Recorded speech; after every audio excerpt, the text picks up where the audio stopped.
संविधान लागू होने के पश्चात अर्थात 1950 के बाद राज्य कौन कौन से बढ़ाए गए, इसको हमने एक सरसरी नज़र से देखा। इस काल में न केवल राज्यों की संख्या में बदलाव आया है, 14 से लेकर पहले 16, फिर 14, फिर आज 29, बल्कि विभिन्न कारणों से इनके नाम भी बदले जाते रहे।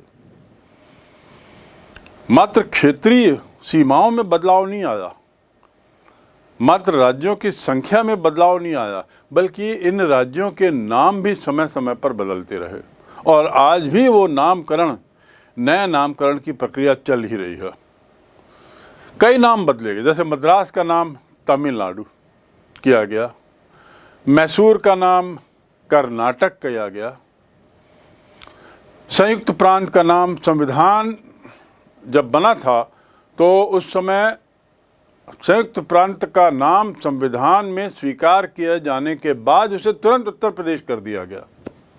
संयुक्त प्रांत यानी वही उत्तर प्रदेश क्षेत्र, पर संयुक्त प्रांत उसका मूल नाम दिया गया था संविधान के द्वारा, लेकिन फिर ऐसा कुछ हुआ घटनाक्रम कि उसका नाम बदलकर उत्तर प्रदेश तुरंत कर दिया गया। संविधान की जो पहली सूची बनी उसमें जो अनुसूची में जो नए नाम जोड़े गए कुछ इस प्रकार थे। पहला आंध्र प्रदेश, 1953 में पहला राज्य था ये जो भाषाई आधार पर बना था, जिसमें मद्रास के कुछ क्षेत्र मिलाए गए 1956 में। दूसरा केरल, त्रावणकोर कोचीन के स्थान पर इसका नाम केरल रखा गया, अदरवाइज पूर्व में इसका नाम त्रावणकोर कोचीन था। कोचीन वर्तमान में एक बहुत महत्वपूर्ण शहर है केरल का, पोर्ट शहर है। गुजरात, 1960 में गुजरात और महाराष्ट्र दो राज्यों में बटा, जिसे पहले मुंबई के रूप में जाना जाता था। फिर उसके बाद महाराष्ट्र, वही 1960 में। अगला नागालैंड, जो असम राज्य से कुछ क्षेत्र को लेकर, लुएनसांग क्षेत्र को मिलाकर नागालैंड, असम से लेकर निकालकर नागा पहाड़ियों के क्षेत्र को लेकर ये नागालैंड का निर्माण होता है। हरियाणा, पंजाब के पुनर्गठन अधिनियम के द्वारा हरियाणा को काटकर, उस क्षेत्र को काटकर हरियाणा राज्य बनाया जाता है। कर्नाटक, जैसा मैंने बताया पूर्व में इसका नाम मैसूर था और मूलतः ये ख भाग था, लेकिन 1973 में इसे कर्नाटक नाम दिया गया। हिमाचल प्रदेश, जो यूनियन टेरिटरी भी था, उसे राज्य का, पूर्ण राज्य का दर्जा दिया जाता है बाद में, और शिमला उसकी राजधानी बनाई जाती है। 1970 में वह देश का 18वां राज्य बनता है और पूर्व में ये ग सूची में शामिल था। आपको याद होगा क ख ग घ, उस ग सूची से इस नाम को हटा दिया जाता है और पूर्ण राज्य के दर्जे की सूची में से शामिल कर लेते हैं। मणिपुर और त्रिपुरा, जो मूलतः ग भाग में थे, वो 1971 द्वारा केंद्र शासित प्रदेश की स्थिति से ऊपर लाया जाता है उनको और पूर्ण राज्य का दर्जा दिया जाता है। मेघालय, 1959 में संशोधन अधिनियम 23, उसके तहत मेघालय को असम राज्य के स्वायत्त राज्य के रूप में बनाया गया और पूर्ण राज्य का दर्जा उसे दे दिया गया।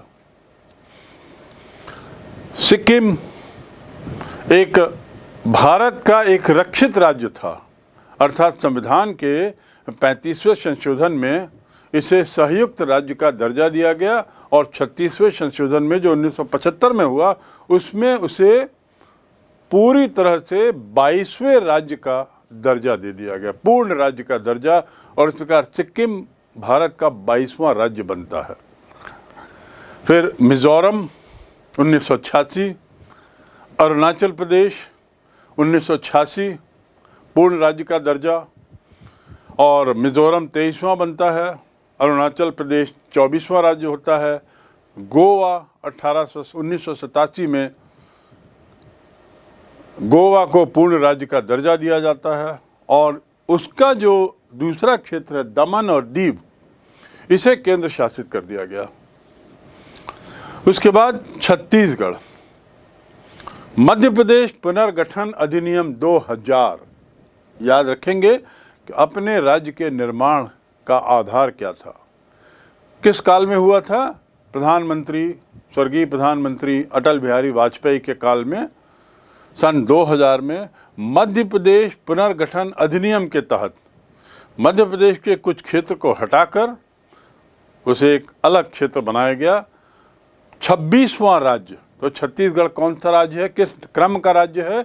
26वां राज्य, देश का वह 26वां राज्य बनता है। और इस प्रक्रिया में मध्य प्रदेश के 2 टुकड़े होते हैं, एक टुकड़ा छत्तीसगढ़, और मध्य प्रदेश जो स्वयं इतना विशाल राज्य था, आज भी वो वास्तव में बहुत विशाल है, वह उस हद तक छोटा हो जाता है। आप छत्तीसगढ़ राज्य को अच्छे से देखें, उसका अध्ययन करें, क्योंकि हम आप इस राज्य के हैं।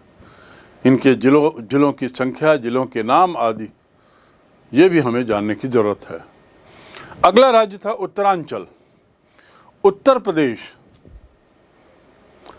इसके कुछ क्षेत्र को अलग करके उत्तर प्रदेश अधिनियम के तहत 2000 में ही उत्तरांचल की स्थापना होती है, जो 27वां राज्य बनता है, छत्तीसगढ़ के साथ ही, लेकिन क्रमवार में 27वां राज्य। और उसी वर्ष झारखंड, बिहार को तोड़कर, बिहार से पुनर्गठन करके कुछ क्षेत्र को निकालकर 28वां राज्य बनता है झारखंड।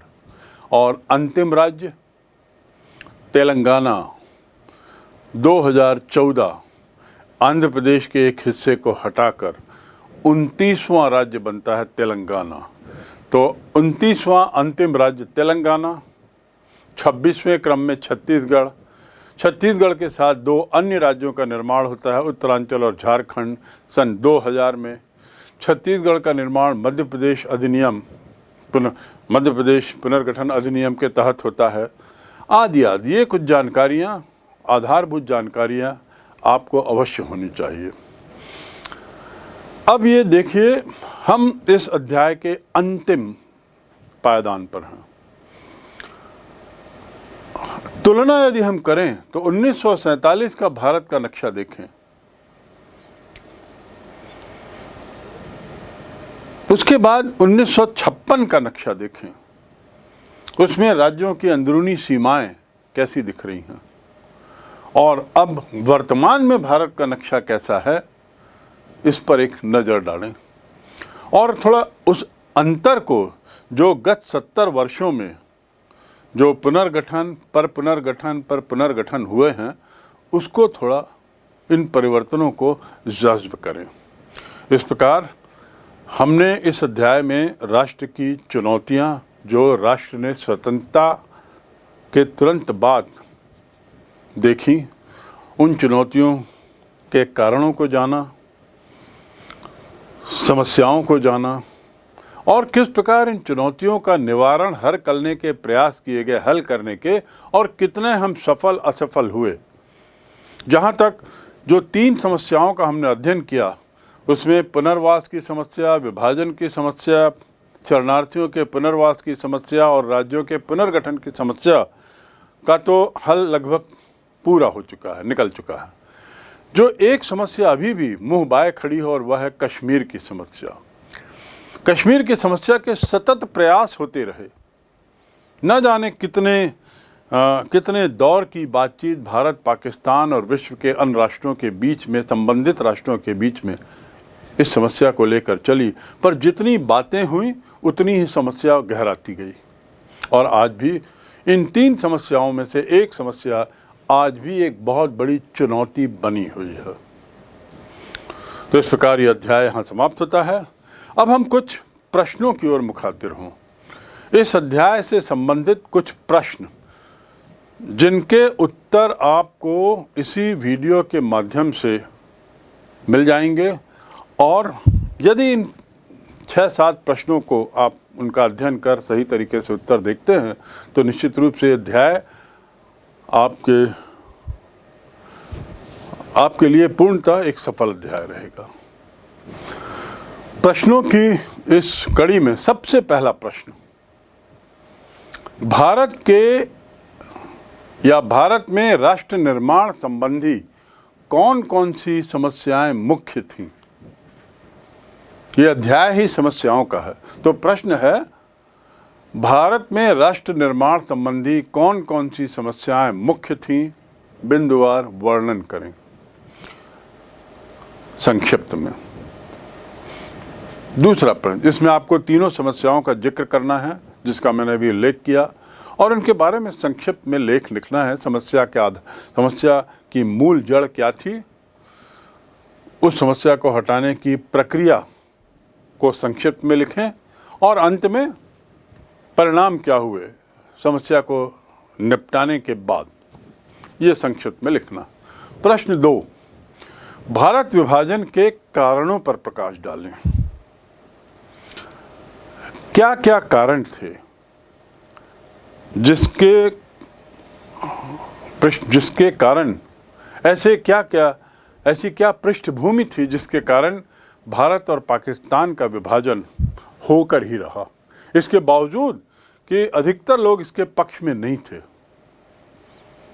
तो इसको आपको अच्छी तरह समझते हुए इसके कारणों पर प्रकाश डालना है कि ऐसी क्या स्थितियां थीं, ऐसे क्या कारण थे जिसके कारण विभाजन अवश्याम्भी हो गया।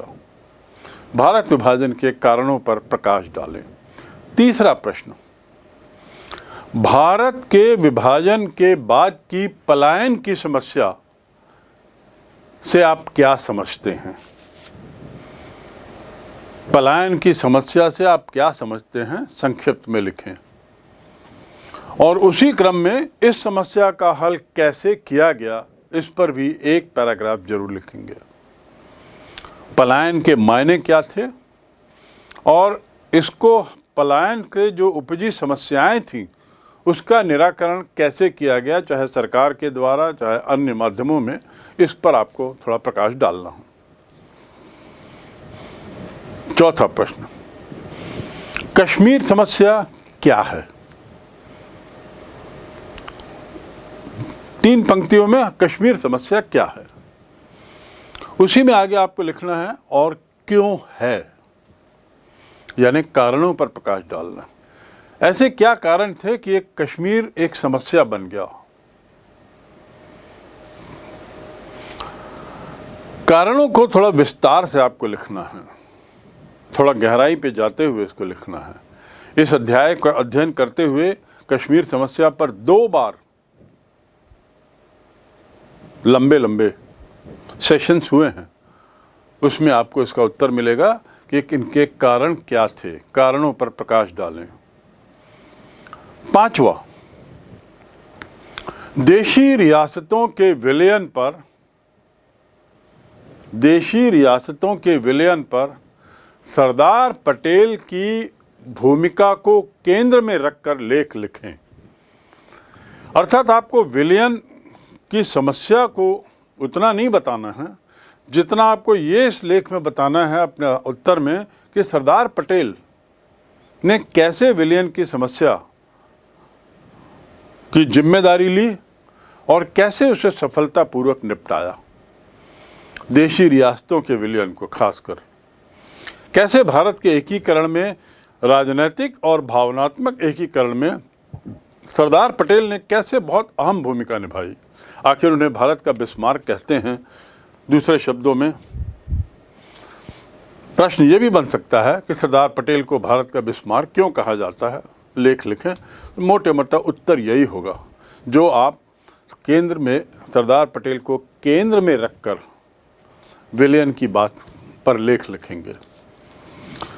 6वां प्रश्न, राज्यों का पुनर्गठन क्यों किया गया, अर्थात पुनर्गठन के कारण, पुनर्गठन की आवश्यकता क्यों किया गया। जैसे राज्य थे जस के तस वैसे ही न रह के स्वतंत्रता के बाद फिर से उन्हें उनकी सीमा रेखाएं फिर से खींची गई, क्यों, कारण लिखें। और इस पुनर्गठन के कारण क्या नई समस्याएं सामने पैदा हुई, तो दूसरा बिंदु होगा समस्याएं। पहला तो कारण, पुनर्गठन के कारण, दूसरा पुनर्गठन से उपजी समस्याएं, और तीसरा होगा, इस प्रश्न का तीसरा हिस्सा है, इन समस्या का निवारण कैसे किया गया। पुनर्गठन की समस्या का, पुनर्गठन से उपजी जो समस्याएं थीं उसका निवारण कैसे किया गया, ये आपको लिखना है। ये प्रश्न 6 है। अब 7वां और अंतिम प्रश्न पुनः कश्मीर के मुद्दे को लेकर है, और वो है कश्मीर समस्या का क्या प्रभाव देश और अंतर्राष्ट्रीय मंच पर पड़ रहा है। कश्मीर समस्या का भारत पर क्या प्रभाव पड़ रहा है और अंतर्राष्ट्रीय मंच पे क्या प्रभाव पड़ रहा है, इस पर एक लेख लिखें जिसमें आपको जिक्र करना होगा भारत को काफ़ी आर्थिक रूप से कश्मीर समस्या पर धन खर्च करना पड़ रहा है। आपको बताना होगा पड़ोसी राज्यों से, पाकिस्तान आदि से हमारे संबंध अच्छे नहीं होने और उसके परिणाम आपको बताना होगा अंतर्राष्ट्रीय मंच पे पाकिस्तान द्वारा भारत का सतत रूप से विरोध और उसके परिणाम। साथ ही आपको बताना होगा संयुक्त राष्ट्र संघ की भूमिका, और उसके साथ ही शीत युद्ध में भारत या कश्मीर समस्या को घसीट लिया जाना। तो इस प्रकार ये एक बहुत अहम प्रश्न है परीक्षा की दृष्टि से भी और वर्तमान परिप्रेक्ष्य में भी, और इसके प्रभावों को लेते हुए आपको यही बताना होगा कि किस तरीके से भारत जहां सामाजिक विकास की आवश्यकता को जोर देता है, उसे काफ़ी पैसा अपना सामरिक व्यवस्था के लिए, उचित सामरिक व्यवस्था में खर्च करना पड़ रहा है, और उसका कारण है मूलतः कश्मीर समस्या। तो इस प्रकार ये 7 प्रश्न और इनके उत्तर आप यदि हल करते हैं तो आप मान लीजिए कि आपने इस अध्याय का गहन अध्ययन कर लिया है।